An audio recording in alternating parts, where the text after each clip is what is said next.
नमस्कार। मैं नंदराम पालीवाल, सहआचार्य राजनीति विज्ञान। आज इस वीडियो में गोपाल कृष्ण गोखले के राजनीतिक वसीयतनामे के बारे में चर्चा करेंगे। सन 1909 के मार्ले मिंटो सुधार अधिनियम से गोखले व समस्त उदारवादी व उग्रवादी नेता असंतुष्ट थे। ब्रिटिश शासन भी इस बात से भली भांति परिचित थे। अतः 1914 में इस अधिनियम में सुधार हेतु तथा प्रथम विश्व युद्ध में भारतीय जनता के सहयोग हेतु बम्बई प्रांत के गवर्नर लॉर्ड विलिंगटन के ने गोखले से आग्रह किया कि वे फिरोज शाह मेहता एवं आगा खां के सहयोग से भारत के लिए संवैधानिक एवं प्रशासनिक सुधारों का एक ऐसा प्रारूप या योजना तैयार करे जिसके आधार पर युद्ध के बाद नए सुधारों को लागू किया जा सके। गोखले ने यह सुधार योजना 1915 में ब्रिटिश सरकार को सौंपी, किंतु इसे सरकार द्वारा अगस्त 1917 में प्रकाशित किया गया। गोखले की मृत्यु से पहले इस सुधार योजना को तैयार किया गया था। अतः जब यह प्रकाशित हुई तो जनमत ने इसको गोखले का राजनीतिक वसीयतनामे का नाम दिया। गोखले के राजनीतिक वसीयतनामे के प्रमुख पक्ष उसने जो सुझाव दिए थे उनमें पहला था प्रांतीय शासन से संबंधित सुझाव।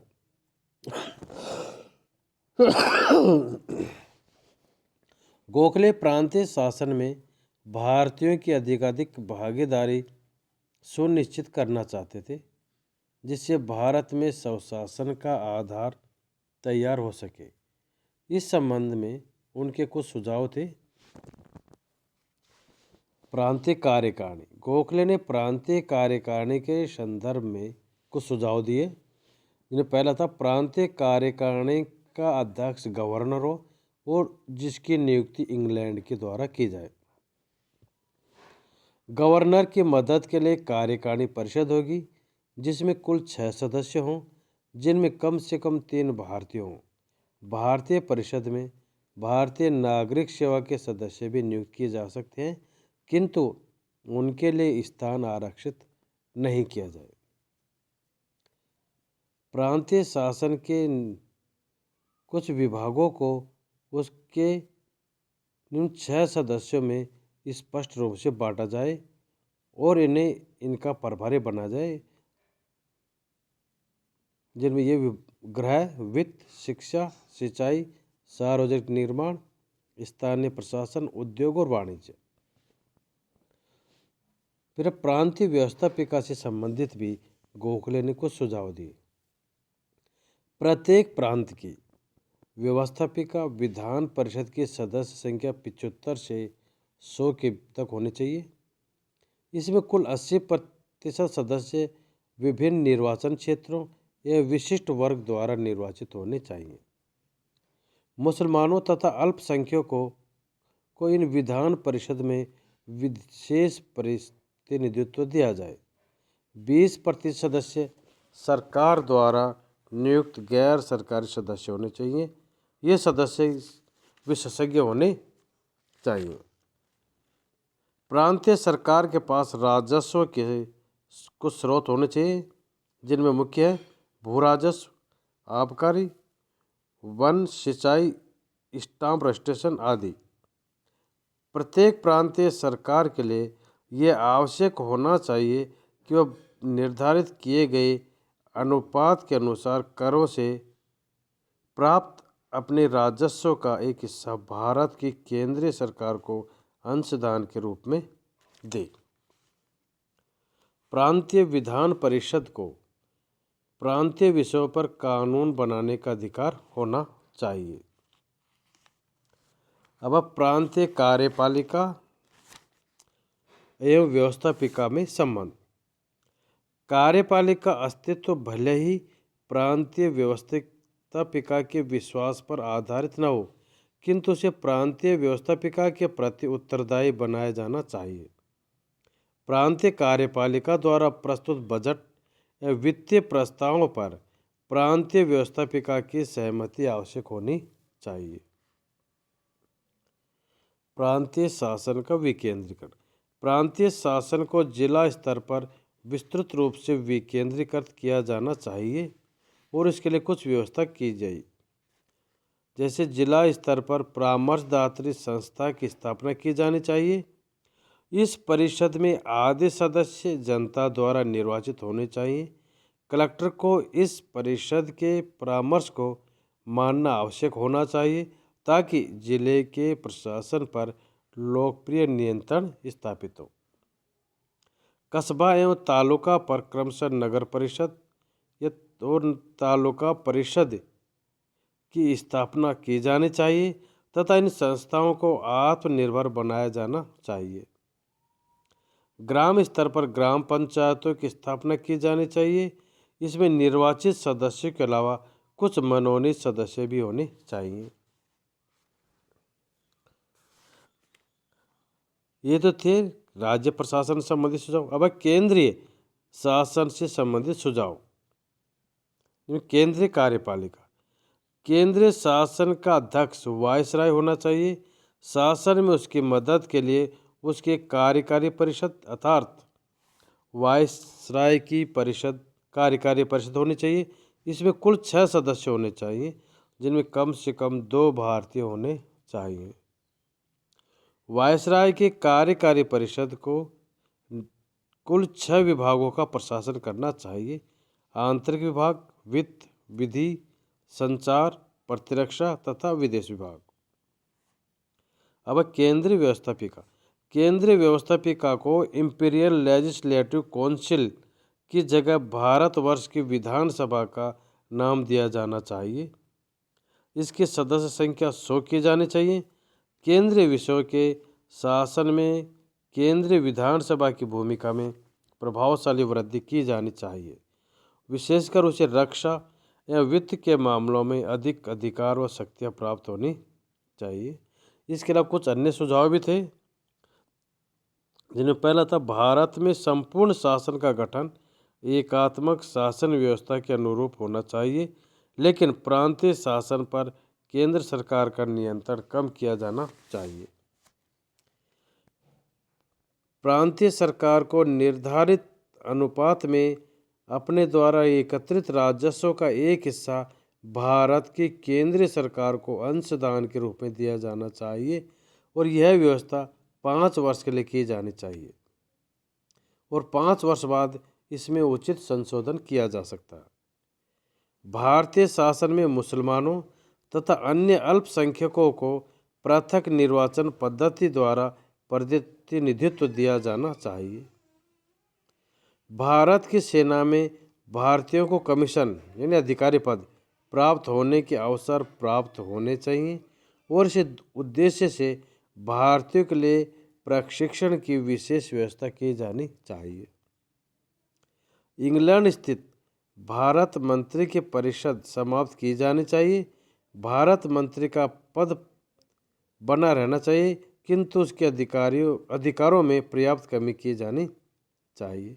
इस प्रकार गोखले ने तत्कालीन ब्रिटिश व्यवस्था में सुधार हेतु अनेक सुझाव प्रस्तुत किए, लेकिन सामान्य रूप से यह योजना गोखले की रचनात्मक राजनीतिज्ञ का परिचय देती है।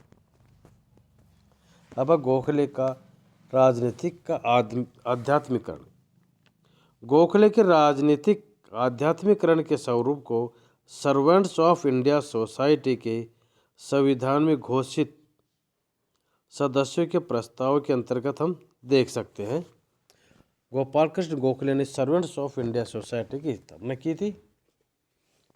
गोखले ने यह अनुभव किया कि देश की जनता की वास्तविक उन्नति तभी संभव है जबकि देश सेवा के प्रति समर्पित निष्ठावान व्यक्तियों का एक वर्ग तैयार किया जाए जो जनता की उन्नति को सर्वोपरि महत्व दे तथा उसके लिए त्याग व बलिदान की भावना से ओतप्रोत हो।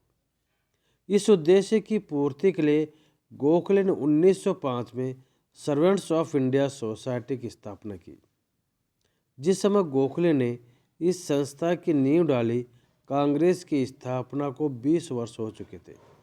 कांग्रेस उस समय तक भारतीय आकांक्षाओं की संगठित अभिव्यक्ति का एक प्रभावशाली मंच सिद्ध होने लगी थी, किंतु गोखले ने गंभीरता से यह अनुभव किया कि जनता के राजनीतिक प्रशिक्षण और युवाओं को देश सेवा के लिए तैयार करने की दिशा में कांग्रेस कोई महत्वपूर्ण भूमिका नहीं निभा रही है। सर्वेंट्स ऑफ इंडिया सोसाइटी की स्थापना के माध्यम से गोखले ने अपने राजनीतिक दृष्टिकोण को अभिव्यक्ति दी और राजनीति के आध्यात्मिकरण के अपने आग्रह को संस्थागत स्वरूप प्रदान किया। उनकी आकांक्षा थी कि देश धार्मिक भावना से प्रेरित होकर देश सेवा के लिए आगे आए और देश सेवा के व्रत को अपने जीवन का आध्यात्मिक लक्ष्य बना लें। इस संस्था की स्थापना के उद्देश्यों के विषय में गोखले ने अपनी धारणा के सार को इन रूपों में व्यक्त किया है। पहला, राष्ट्र निर्माण का कार्य ऐसे चरण में पहुंच गया है जबकि देश की भावी प्रगति के लिए राजनीतिक प्रशिक्षण से युक्त ऐसे समर्पित और निष्ठावान लोगों की आवश्यकता है जो सच्ची सेवा भावना से स्वयं को इस कार्य के लिए समर्पित कर दें। अगला, इस बात की आवश्यकता है कि यह भावना लोगों के मन में गहराई से प्रविष्ट हो कि हम पहले भारतीय हैं और बाद में हिंदू, मुसलमान, पारसी, ईसाई। और यदि भारतीयों के मन में ये भावना उत्पन्न हो जाती है कि वो पहले भारतीय हैं, तो ये केवल सौपन मात्र नहीं रहेगा कि भारत अपने गौरवशाली अतीत को पुनः अर्जित करे और विश्व के राष्ट्र में प्रतिष्ठित स्थान प्राप्त करे। विगत वर्षों में शिक्षा और स्थानीय स्वशासन की संस्थाओं के माध्यम से देश में राजनीतिक जागृति आ गई है और धीरे धीरे जनता के समस्त वर्ग उदारवादी विचारों के प्रभाव में आ गए हैं। सार्वजनिक कार्यों के प्रति लोगों में रुचि बढ़ी है और उनके मन में देश के प्रति प्रेम की भावना का संचार हुआ है। किंतु इस सब का अर्थ यह है कि इस भावी राजनीतिक चेतना के लिए क्षेत्र तैयार कर दिया है और नींव डाल दी है।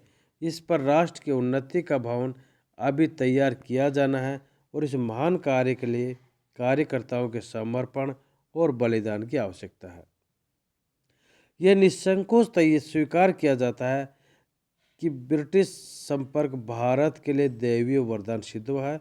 साम्राज्य के अधीन भारत का स्वशासन और सामान्यतः देशवासियों के लिए एक श्रेष्ठतर जीवन संस्था का लक्ष्य है।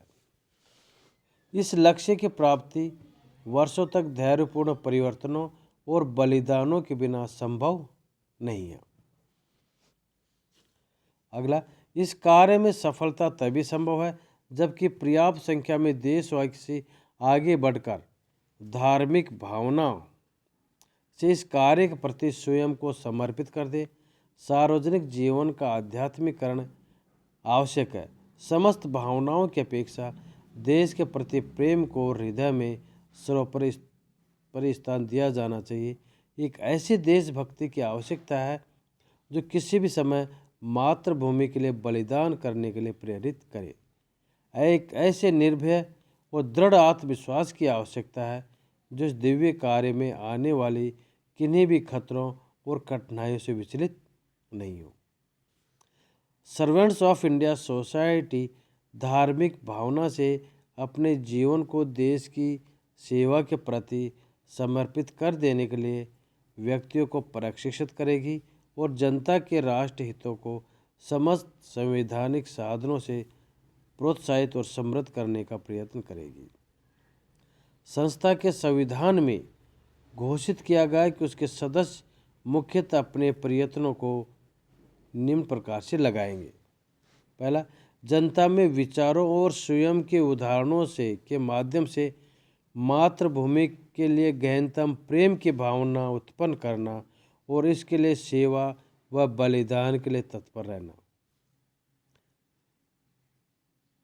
सार्वजनिक प्रश्नों के सतर्क अध्ययन और देश के सार्वजनिक जीवन को सर्वांगीण सुदृढ़ता प्रदान करने पर आधारित राजनीतिक शिक्षा और आंदोलन को संगठित करने का कार्य करना।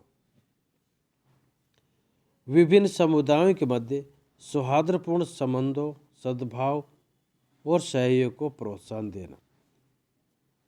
शैक्षणिक प्रयासों, विशेषतः महिलाओं और पिछड़े वर्गों की शिक्षा के लिए तथा औद्योगिक और वैज्ञानिक शिक्षा के लिए किए जा रहे प्रयत्नों में सहायता करना। देश के औद्योगिक विकास की दिशा में किए जा रहे प्रयत्नों को बल प्रदान करना। दलित वर्गों की शिक्षा के लिए प्रयत्न करना।